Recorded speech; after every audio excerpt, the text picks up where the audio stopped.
ભાવનગરમાં મંત્રી પરસોત્તમભાઈ સોલંકી પ્રેરિત દિવ્યેશભાઈ સોલંકીના જન્મદિવસ નિમિત્તે સમાજના સર્વાંગી વિકાસ માટે દિવ્ય સેતુ સેમિનાર યોજાયો હતો। મંત્રી પરસોત્તમભાઈ સોલંકીના વરદ હસ્તે ભાઈ ઓનલાઈન એજ્યુકેશન 2.0 એપનું રીલોન્ચિંગ કરાયું હતું। ભાવનગરના ઝવેરચંદ્ર મેઘાણી ઓડિટોરિયમ હોલ ખાતે મત્સ્ય ઉદ્યોગ અને પશુપાલન વિભાગના રાજ્યકક્ષાના મંત્રી પરસોત્તમભાઈ સોલંકીના સુપુત્ર દિવ્યેશભાઈ સોલંકીના જન્મદિવસની ભવ્ય ઉજવણી નિમિત્તે દિવ્ય સેતુ સેમિનારનો કાર્યક્રમ યોજાયો હતો। આ કાર્યક્રમમાં મંત્રી પરસોત્તમભાઈ સોલંકીએ તેમના સુપુત્ર દિવ્યેશભાઈને જન્મદિવસની શુભકામના પાઠવતા જણાવ્યું હતું કે મારા જાહેર જીવનમાં મેં સતત સમાજમાં લોક ઉપયોગી કામો કર્યા છે। સમાજના કોઈ વ્યક્તિને મુશ્કેલીના સમયમાં મદદરૂપ થાય તે મુશ્કેલીને દૂર કરવાનું કામ હંમેશા કર્યું છે। તેમણે લોકોને આભાર વ્યક્ત કરતા કહ્યું હતું કે જ્યારે આપણે લોકોના કામ કરીએ છીએ ત્યારે લોકોના આશીર્વાદ પણ મળતા હોય છે। શિક્ષિત, સમૃદ્ધ, વ્યસ્ત અને સશક્ત સમાજના નિર્માણ માટે કામ કરતા રહેવાની તેમણે ખાતરી આપી હતી। આ પ્રસંગે મંત્રી પરસોત્તમભાઈ સોલંકીના વરદ હસ્તે ભાઈ ઓનલાઈન એજ્યુકેશન 2.0 એપનું રીલોન્ચિંગ કર્યું હતું અને આ એપ થકી છેવાડાના અને આર્થિક પરિસ્થિતિ નબળી હોય તેવા વિદ્યાર્થીઓને ઓનલાઈન શિક્ષણ મળી શકશે અને કોઈ સમાજના આગેવાનો અને હોદ્દેદારોએ મંત્રી પરસોત્તમભાઈ સોલંકી અને તેમના સુપુત્ર દિવ્યેશભાઈ સોલંકી કરેલા સમાજ ઉપયોગી કાર્યને બિરદાવ્યા હતા। જે સિંહ સાથે હિરેન ભાયાણી, ભાવનગર।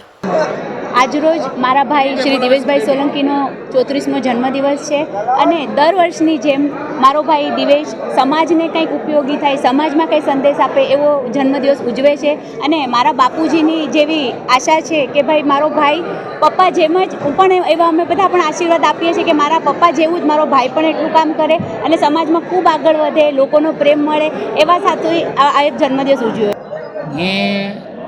મારા દિવેશના દિવસે જન્મદિવસ માટે બીજે ક્યાંય પ્રોગ્રામ કરું એના કરતાં મેં કીધું ભાવનગર જિલ્લામાં કરું કે એનાથી ને બધાને ખ્યાલ આવે કે પરસોત્તમભાઈ સોલંકીનો દીકરો મોટો થયો એટલે બધાને ખ્યાલ આવે એ માટે મેં આપ્યો। હર જન્મદિવસે ઘણા મારા મિત્રો દાંત કાઢતા હોય કે જન્મદિવસે તમારી ઉંમર વધે તમે એનું સેલિબ્રેશન કરો છો, એમ ઘણા મારા સાથી મિત્રો હોય મારી યાર સ્કૂલમાં હોય તો દાંત કાઢતા હોય પણ હું એમને હસીને જવાબ દઉં ઘણીવાર કે ઉંમર વધવાનું નહીં પણ હર વર્ષે મારા સમાજને કાંઈક ભેટ આપું ને એવા કાર્યક્રમો કરું છું ને એટલે હું બનાવું છું આ જન્મદિવસ। એટલે દિવ્ય સેતુનો વિચાર એક ભાઈ શ્રી પુરુષોત્તમભાઈ સોલંકીની પ્રેરણાથી આવેલો।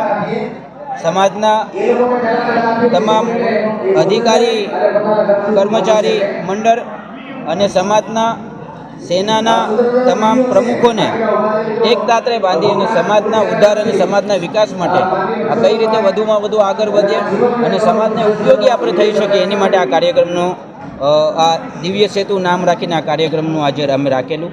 ભવિષ્યના દિવસોમાં કોરી સેના સમસ્ત કોરી સમાજના તમામ સંગઠનોને સાથે રાખી અને 101 જેટલી કોરી સમાજની શાખાઓ નિમવી છે જે સમાજના ઉદ્ધાર માટે, સમાજના દીકરા દીકરીઓ માટે, સમાજની આગલી ભવિષ્ય માટે વધારેમાં વધારે સમાજ ઉજ્જવળ થાય અને બલશાલી અને તાકાતવર બને એનું આજે એક આ સંકલ્પ છે સેતુ સમાન આ કાર્યક્રમની અમે શરૂઆત કરી છે મિત્રો।